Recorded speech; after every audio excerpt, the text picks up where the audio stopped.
ಜೈ ಗುರುದೇವ್. ಇವಾಗ ಈ ಸಿದ್ಧಿಯೋಗ, ನನ್ನ ಹೆಸರು ದರ್ಶನ್ ಅಂತ. MA ಇಂಗ್ಲೀಷ್ ಕಂಪ್ಲೀಟ್ ಆಗಿದೆ ನನ್ನದು, ಡಬಲ್ ಡಿಗ್ರಿ ಗ್ರ್ಯಾಜುಯೇಟು. ಸೊ ಈಗ ಕಾಂಪಿಟೇಟಿವ್ ಎಕ್ಸಾಮ್ಗೆ ಓದ್ತಾ ಇದ್ದೀನಿ. ಜೊತೆಗೆ ಹಂಗೆ ಗುರುಗಳು ಫ್ರೀ ಆದ ಈ ಒಂದು ಸೇವೆಗೆ ಫ್ರೀ ಆದಾಗ ಅವಕಾಶ ಮಾಡಿಕೊಟ್ಟಾಗ ಈ ಥರ ಬಂದು ಮಕ್ಕಳಿಗೆ ಹೇಳ್ಕೊಡ್ತಾ ಇರ್ತೀವಿ.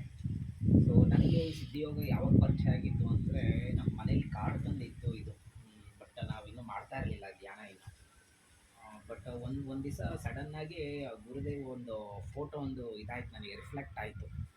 ನೋಡೋಣ ಏನಿದೆ ಇದ್ರಲ್ಲಿ ಮಾಡೋಣ ಅಂತ ಧ್ಯಾನ ಮಾಡಿದಾಗ, ಆವಾಗ ನಾವು ಶೇಖರ್ ಸರಿಗೆ ಫೋನ್ ಮಾಡಿ ಏನು ಸರ್ ಇದ್ರ ಬಗ್ಗೆ ಅಂತ ಕೇಳಿದಾಗ ಅವ್ರು ಹೇಳಿದರು, ಈ ಥರ ಧ್ಯಾನ ಮತ್ತು ಜಪ ಮಾಡೋದು ಜೀವನದಲ್ಲಿ ಎಲ್ಲ ಬದಲಾವಣೆ ಆಗುತ್ತೆ.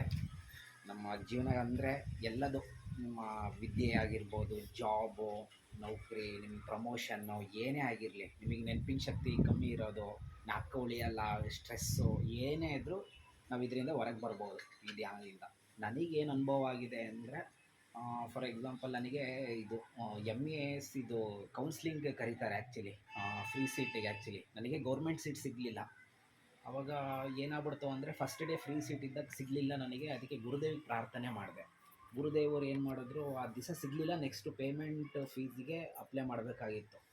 ಸೊ ಅವಾಗ ಏನಾಯಿತು ಅಂದರೆ, ಆವಾಗ ಸಡನ್ನಾಗಿ ನನಗೆ ಸರ್ಪ್ರೈಸ್ ಆಗಿಬಿಡ್ತು. ಗುರುದೇವಿಗೆ ಪ್ರಾರ್ಥನೆ ಮಾಡಿದಾಗ ಅವರು ಏನು ಮಾಡಿದ್ರು ಅಂದರೆ, ಸಡನ್ನಾಗಿ ನನಗೆ ಪೇಮೆಂಟ್ ಸೀಟ್ ಇಲ್ಲದೆ ಫ್ರೀ ಸೀಟ್ ಆಯಿತು ನನಗೆ ಆವಾಗ ಆಶ್ಚರ್ಯ ಆಯಿತು. ಸೊ ಇದೊಂದೇ ಅಂತಲ್ಲ, ತುಂಬ ಅನುಭವಗಳಿದ್ದಾವೆ. ಮತ್ತಿನ್ನೇನು ಅನುಭವ ಆಗಿದೆ ನನಗೆ ಓದಿನಲ್ಲೂ ಅಷ್ಟೇ. ತುಂಬ ಹೆಲ್ಪ್ ಆಗೋದು ಅಂದರೆ, ಫಸ್ಟು ನೋಡಿ, ನೀವು ಮಕ್ಕಳೇ ಎಕ್ಸಾಮ್ ಬರೆಯೋಕ್ಕೆ ಮುಂಚೆ ಸಡನ್ನಾಗಿ ಫಸ್ಟ್ ಇದು ಎಲ್ಲ ಹೆಸರು ಬರ್ಕೊಂಡು ಡೈರೆಕ್ಟ್ ಓದ್ಕೊಂಡ್ಬಿಡ್ತೀರಾ. ಫಸ್ಟು ಗುರುಗಳಿಗೆ ಪ್ರಾರ್ಥನೆ ಮಾಡಿ, ಆಮೇಲೆ ನೀವು ಒಂದು 15 ನಿಮಿಷ ಜಪ ಮಾಡ್ಕೊಂಡು, ಒಂದು 5 ನಿಮಿಷ ಆದರೂ ಜಪ ಮಾಡ್ಕೊಂಡು ನೀವು ಎಕ್ಸಾಮ್ ಶುರು ಮಾಡಬೇಕು. ಆವಾಗ ನಿಮಗೆ ಓದಿದ್ದೆಲ್ಲ ಏನು ಓದಿರ್ತೀರಾ, ಏನು ಸ್ಟ್ರೆಸ್ ಇಲ್ದಲೆ ಆರಾಮಾಗಿ ಮಾಡ್ತೀರಾ, ಒಳ್ಳೆ ರಿಸಲ್ಟು ಬರುತ್ತೆ. ಈ ರೀತಿ ನಮಗೆ ಈ ಸಿದ್ಧಿಯೋಗ ಧ್ಯಾನ ಮತ್ತು ಜಪ ಮಾಡ್ತೀರಲ್ಲ, ಈ ರೀತಿ ನಿಮಗೆ ಒಂದು ನಿಮಗೆ ಸಹಾಯ ಹೆಲ್ಪ್ ಮಾಡುತ್ತೆ ಅಂತ ಹೇಳ್ಬೋದು ನಿಮಗೆ. ಈ ರೀತಿ ನನಗಂತೂ ಹೆಲ್ಪ್ ಆಗಿದೆ ತುಂಬ. ತುಂಬ ಹೇಳೋಕ್ಕೆ ಹೋದರೆ ತುಂಬ ಇದೆ. ನಿಮಗೆ ನಿಮಗೆ ಎಕ್ಸಾಮ್ ಪರ್ಪೋಸಿಗಂತೂ ತುಂಬ ಹೆಲ್ಪ್ ಆಗುತ್ತೆ. ನೀವು ಬೇಕಾದ್ರೆ ನೋಡಿ, ನೀವು ಸ್ಟಾರ್ಟಿಂಗ್ ಓದೋಕ್ಕೆ ಕೂತಾಗಲೂ ಅಷ್ಟೇ, ಸುಮ್ಮನೆ ಓದೋಕ್ಕೆ ಸ್ಟಾರ್ಟಿಂಗಿಗೆ ಕೂತ್ಕೊಳ್ಳೋದಲ್ಲ, ಫಸ್ಟು ಗುರುಬ್ರಹ್ಮ ಒಂದು ಮಂತ್ರ ಹೇಳ್ಕೊಂಬಿಟ್ಟು ಆಮೇಲೆ ನೀವು ಶುರು ಮಾಡಬೇಕು. ಆವಾಗ ನೀವು ಓದಿದ್ದು ಏನೇ ಇದ್ದರೂ ನಿಮ್ಗೆ ಜ್ಞಾಪಕ ಬರುತ್ತೆ ಆಟೋಮೆಟಿಕ್ಕಾಗಿ. ನೀವು 2 ಸಲ 5 ಸಲ ಗಟ್ಟು ಹೊಡಿಯೋದು ಆ ಥರದ್ದಲ್ಲ ಇದು. ನಿಮಗೇನು ಒಂದು ಸಲ ಓದಿರ್ತೀರೋ ಅದೇ ನಿಮಗೆ ಆಟೋಮೆಟಿಕ್ಕಾಗಿ ಜ್ಞಾಪಕ ಬರುತ್ತೆ ಆ ಟೈಮಿಗೆ. ಈ ಥರ ತುಂಬ ಅನುಭವಗಳಿದೆ. ತುಂಬ ಆ್ಯಕ್ಚುಲಿ ಸ್ಟೂಡೆಂಟ್ಸಿಗಂತೂ ಇದು ಭಾಳ ಇದಿದೆ ನೋಡಿ, ಹೆಲ್ಪ್ ಆಗುತ್ತೆ.